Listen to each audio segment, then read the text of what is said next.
think we're going to wait just a few more moments for more people to join us, and then we will get started. Let's start the captioning.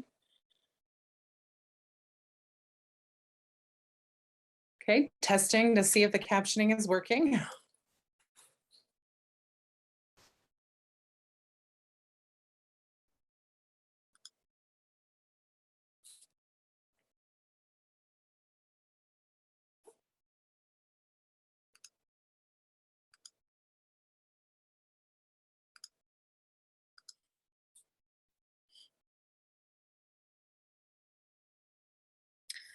All right, well, good afternoon, everyone. I am very happy to see some of you here. I know that for many of us, we are coming to the end of school and graduations and different events, and hopefully the school year is finishing with a good track, and we are all lucky that that has come to pass. We're lucky that all of this is happening. We're ending a school year and we'll have a little bit of a break before the beginning of the next school year in August. But I know that for the past 2 years, 2.5 actually, it has been a challenge for all of you. And I just want to say thank you all so much for hanging in there. Thank you for holding down the fort and for keeping our deaf children in that thriving capacity. You know, it is a job that we don't just do because we care about certain things. We care about our students. So I want to thank you all for that. I'm going to begin by showing a PowerPoint. And we will touch upon different topics just to kind of wrap up the year for CEASD. During my presentation, if you have any type of questions or need for clarification, please feel free to come up on screen, ask your question. Please do not feel the need to wait until the end. I don't want you to forget those comments or questions. So if you need any clarification, please feel free to interrupt.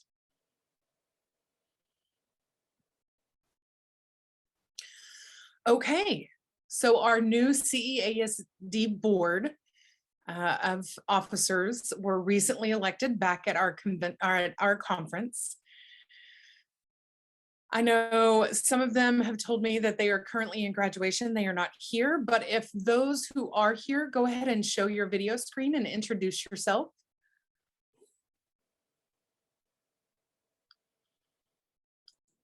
Okay, we'll go ahead and start with Luann. Hello there, everyone. I'm Luann Barron, and I'm Superintendent of Kansas School for the Deaf and President-elect of CEASD. Great. Next, we'll go to Stacy. Hi there. I'm Stacy Kat Shapiro, and I work for the American School for the Deaf as the director of the Online Academy. John. Hi, everyone. I'm John Serrano, and I am a CEASD board treasurer. I work at Gallaudet for undergraduate admissions. Jennifer Yost. Hi, I'm Jennifer Yost Ortiz, and I am the interim chief, the CPO. Okay, next, we'll do Shauna. Hello, I'm Shauna Bilyeu, and I am the superintendent at the Washington State School for the Deaf, and I am a board member, class of 2024. Okay, Kim. Hi there, I'm Kimberly Krause, and I am Director of Instruction at Indiana School for the Deaf and a new board member for CEASD. Congratulations. All right, thank you so much for the board that showed up today. What about Deborah? Oh, I'm so sorry. I didn't even see you on screen, Deborah. No problem, there's so many screens up. I'm Deborah Trapani, and I am outreach at the Clare Center, and I am the CEASD board member of class of 2025. So thank you, and I'm really appreciating working with you. And this is Michelle also. Michelle Tanner is here. Oh, Michelle, there you are. Hi, I'm Michelle Tanner, and I'm superintendent of the School for the Deaf here in Utah School for the Deaf and Blind. Okay. Oh, and also I'm CEASD board member class of 2024. Don't forget Russ and Claire, they're also on screen. Oh, okay. All right. Claire, for some reason, my screen isn't showing everybody. Claire? Hi, everyone. I'm Claire Bugan, and I'm superintendent of TSD. I'm also the chair of the accreditation committee. What is going on with my screen? I am a CEASD board member as well. Okay. Russell? Hi there. I'm Russell West. I'm superintendent of Lexington School for the Deaf here in New York City. Okay. And then I think we have Tracy also here. Tracy? Whew, technical issues on my end. Sorry. Hello there. I'm Tracy Snow, and I am from the Florida School for the Deaf and Blind. Thank you all so much. All right. Congratulations. Did I get everyone? Did I miss anyone? Okay, good, good. All right. Looking forward to working with all of you. I think this is going to be a great team and will help move CEASD forward into the future. Now, two things here related to the board that I want to share. First off, we do have one more member at large spot that is available and vacant. So we've had conversations with several different people, and we've realized that there is no NTID representation, as well as diversity. And so in our conversations, we're hoping to bring on a new member at large representing those spots. Secondly, after the elections occurred, we looked at the bylaws. The team of officers cannot have two individuals from the same school, according to bylaws. Right now, we have myself and Stacy Katz Shapiro that are both representing American School for the Deaf. So, having become aware of this, I wanted to bring this to member affiliations and schools, and potentially replacing one of the board members to become secretary. Stacy will step down, and then at the next election CEASD conference, I think that's the best way to approach this. If you have any thoughts or suggestions, we are open to those. Just email me and we will have that discussion at the next board meeting, the online board meeting that will occur in July.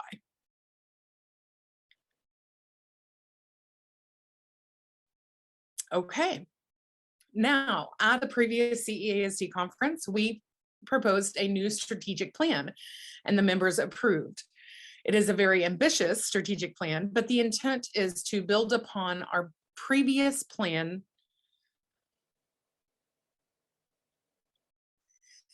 Now, we do have what's called an overarching goal, and it is building cultural competence and becoming culturally responsive in promoting diversity, equity, inclusion, and language access and education. That goal in and of itself will be embedded in each of the strategic goals that we have, making sure that we have that DEI and language access for all of our strategic goals. Under that overarching goal, we have 5 other goals, and we will send this out to members again, just to make sure that you are aware. The first one is addressing the issue of diversity, equity, and inclusion, meaning working with the different member schools to support them in this act. Encouraging members of the BIPOC community for promotion and how they can become leaders within the schools. Making sure that there are a variety of resources established for schools to use and how to set up perhaps a chief diversity officer. Things like that. So if a small school is unable to set up a particular position for this, maybe it could be a part-time position, or have resources that suggest different ways to structure this so that we can address this issue in each and every school that we have. We will be sharing those resources with each member school.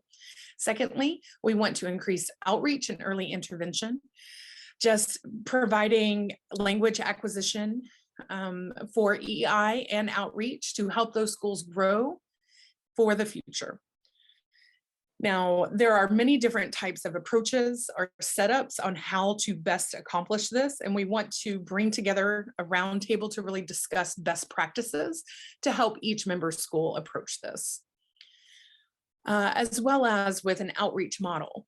Each state has a model within itself, but how can we best develop a framework for each of those school states to work on the outreach?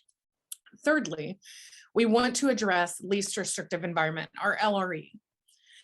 A lot of times over the years, it has been misinterpreted. There are different perspectives and viewpoints on what LRE could mean. We recently had a conference at OSEP where the United States Department of Education secretary came in and explained. And so we are pushing the importance of a standardized understanding of least restrictive environment and how that applies to our deaf and hard of hearing students. We also want to provide training from organizations like CEASD, CASE, CEC, where all states, special ed directors, and special school district officers can have that information and work on this. And we really want to promote optimizing outcomes for students who are deaf and hard of hearing, which is the purple book. We all call it the purple book. We want to make sure that all states, all special ed directors have access to this, because within that manual, it is clearly outlined. When you have a meeting, having that purple book handy so that you have that evidentiary support. So we want to work on that. And then thirdly, develop different materials regarding LRE and promoting those so that the understanding can happen and be applied to deaf and hard of hearing students. Our fourth strategic goal is to acknowledge and address language deprivation. And how we will do that is by sharing information with partner schools, with research institutions, so that we can really delve into the data and share that with you so that we have a better understanding of language deprivation and how to approach that issue when educating our students.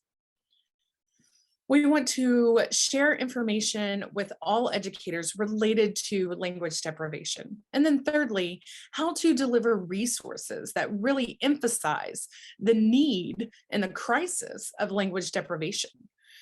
We want to make sure that we are approaching this so that all children have access to language acquisition and language development. And then our last strategic goal is expanding the pipeline of and retention of deaf educators and leaders by providing educational administrators with strategies, having them have a creative session on how to retain and recruit deaf education teachers and leaders, maybe a partnership with different universities in your local areas. Being creative in how we can find those deaf individuals. So for example, NTID has now set up a regional master's program in the Northeast. Hopefully we are spreading that out, and that can help promote and boost this pipeline. And then another way is how to identify and reduce barriers for individuals entering in this field. Now, throughout the discussions, several people were mentioning that programs were there, but superintendents felt like the programs were struggling, or there was a struggle with relationships. And so you guys are going to be the key, getting outside of that office and seeing this individual that has that future potential and really encouraging them and bolstering them, fostering them, providing opportunities for scholarships, working with vocational rehab, making sure that those opportunities are there and those barriers are mitigated to help those individuals get into the field and then promote within the field. That is our goal, and we're looking forward to working on these over the next couple of years. And I really do want to encourage you to engage in this and support this for each of our schools. So that is our strategic plan. Any questions regarding that?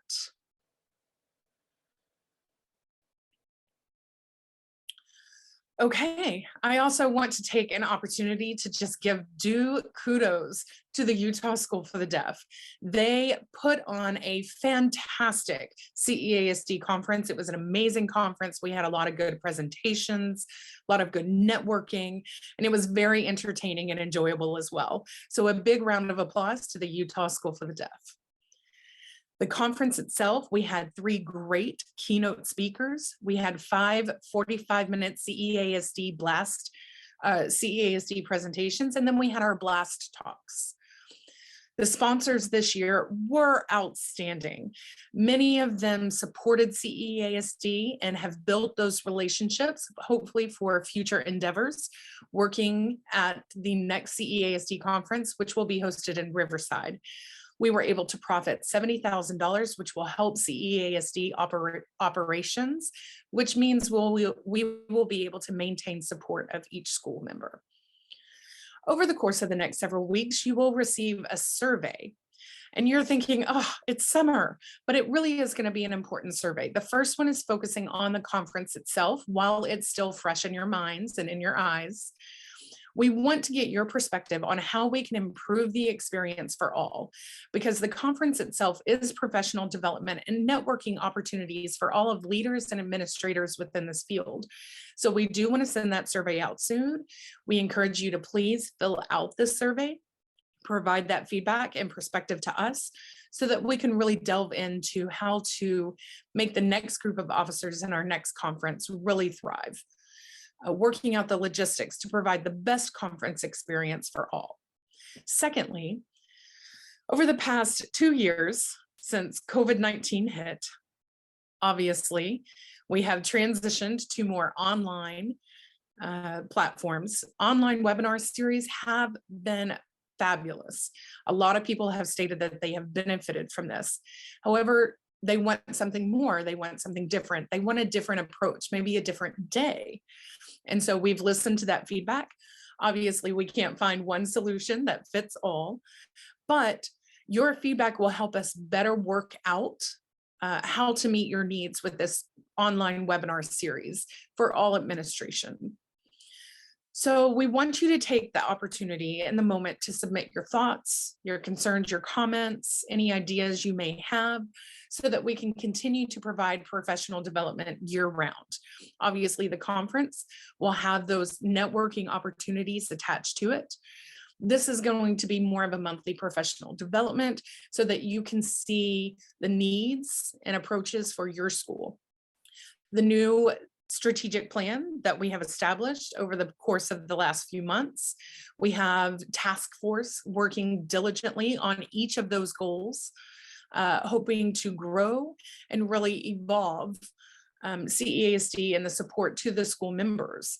And we want your involvement in that. So we are asking you to also get engaged in that. Please look out for those 2 surveys and respond to those when you can.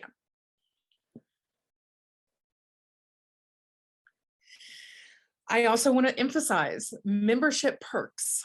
The CEASD board realized that membership sometimes is a little bit high for the schools to be a member of CEASD plus the online sessions. So the online professional development will actually be included in a membership perk. So if you are a member of CEASD, all administrators in your school can be a part of the professional development that occurs throughout the year. It is a golden opportunity, ladies and gentlemen. You can bring 5 of your administrators. Some schools can only afford to do 1, but it applies to all of the other administrators. So from here on out, all school members can participate in the online webinars for your administration. We want to give you those opportunities to hear from the professionals within the field. The strategic plan, maybe some of your individuals have skills in a certain area like early intervention or least restrictive environment. We encourage you to have them take part in those subcommittees or those task force for those strategic goals. Also, the school viability study. We've noticed that a few schools now from the CEASD conference have gotten with us saying that they need help in some of this, and that will be free to member schools. There could be 2 or 3 administrators that will go to your school and really discuss those key points, those key elements to help you continue to grow. Thirdly, we will continue to provide support for any member school in any way that we can. We will also have representation at the federal level for you all through CEASD. Hopefully some movement is going on. Right now, there's talk of IDEA, possibly within the next 1-2 years being addressed. Hopefully that is happening. So we will keep you updated, especially with the new election coming up. It could be also the Macy-Cogswell or the Cogswell-Macy Act will become a reality. So we are looking forward to that happening. You will also have reduced conference rates as a member school. You will be able to hopefully send more administrators. At this past conference, we had 218 attendees, which I believe is a record for CEASD. In the past, it was only superintendents and perhaps assistant superintendents. Now schools are starting to send other administrators, and I think that is wonderful, and I encourage you to continue to do that. I think the future is brighter when we have more people that are able to move up into these administrative positions. You will also have opportunities to attend Leadership Academy. We have announced Leadership Academy. It will be September 21st through the 25th. We will be sending out an email to all of our member schools. Hopefully you can think of a promising leader or leaders within your community that have that future potential, just need a little more training. Maybe you've heard from the panel at the CEASD conference. A superintendent or a high administrative position really benefits from the Leadership Academy, learning various tools that they can then bring back to the school and carry out. You will have opportunity for CEASD accreditation, which has been growing. I believe we're at 27, possibly 28 schools accredited. So it is growing. Used to be 20, we are now at 28. We are looking forward to having more schools accredited through CEASD. It really is a beneficial process, especially in the self-study. And lastly, you will have Education and Advocacy Summit, which is a wonderful opportunity for you to connect with your US legislators. And it's wonderful for the students to really understand that political process as well. So we will continue providing all of these perks to our member schools.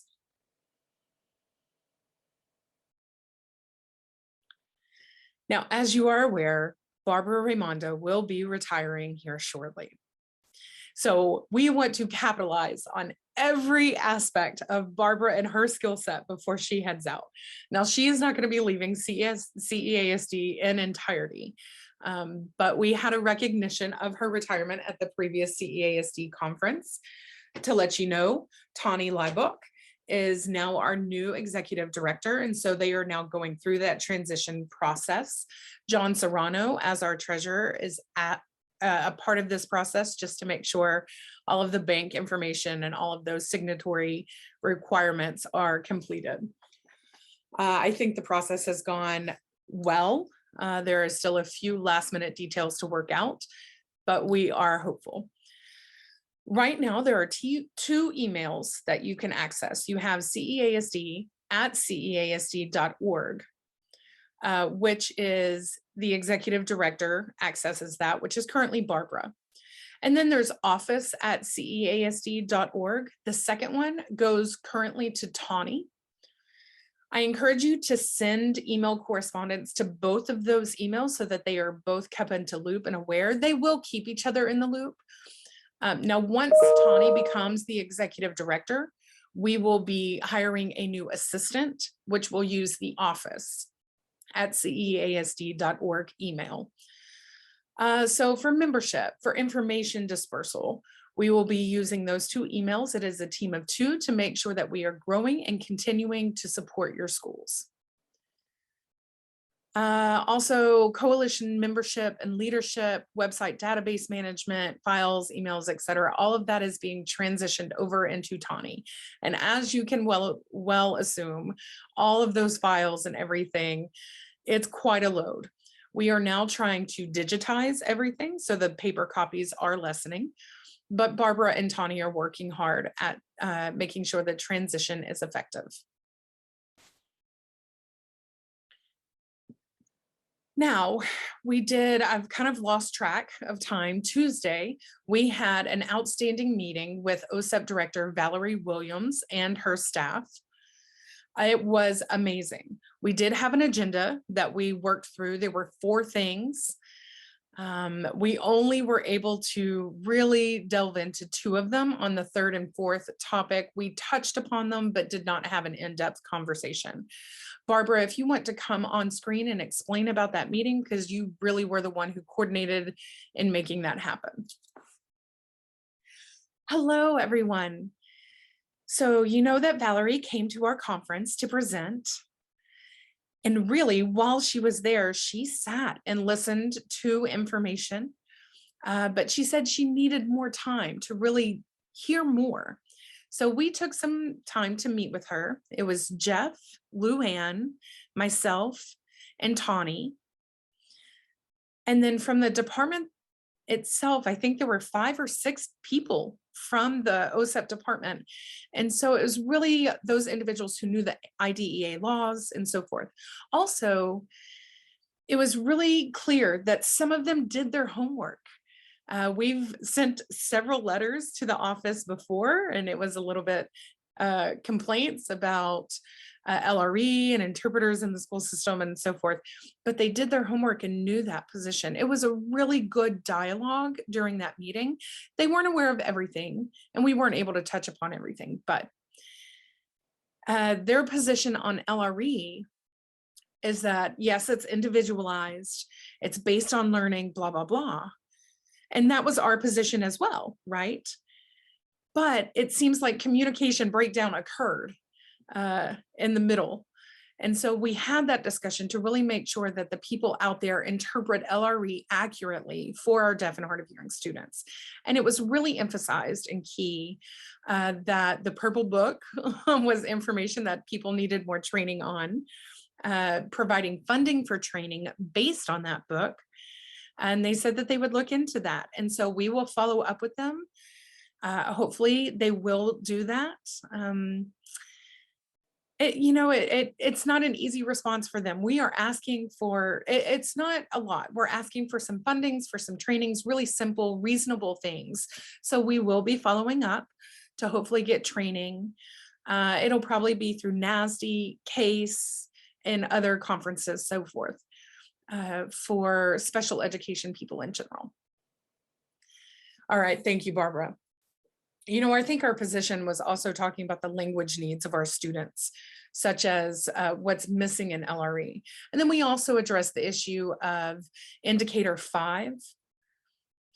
There was a little bit of pushback on that because obviously they have the law to look at, but we highlighted its impact on enrollment at deaf schools and special education decision-making. And they did question that a little bit and challenge us on that. And so I think we're going to try to collect some data from our individual schools to see what is actually occurring and then how we can communicate that with the US Department of Education and really emphasize that, yes, this is happening and it is something that needs to be resolved. But I believe the door is now open for further conversations and follow-ups. And I think hopefully as we continue to push on that, we will be able to address other issues. Thank you so much, Barbara. All right, well, that closes my part of the session today. Any questions from member schools, clarification needed, thoughts?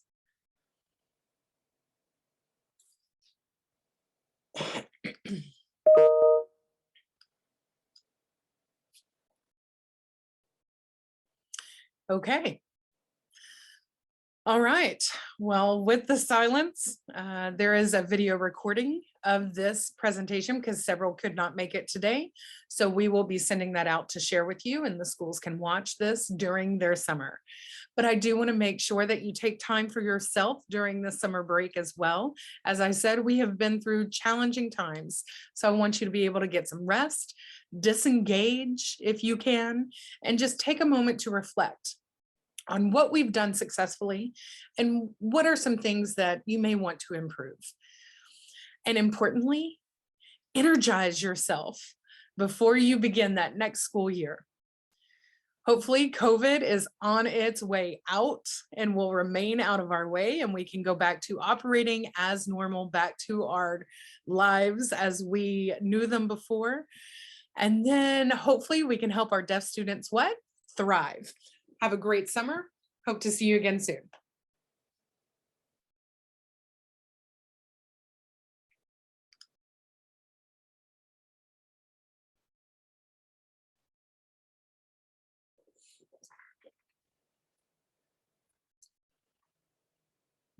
Enjoy your summer, everybody.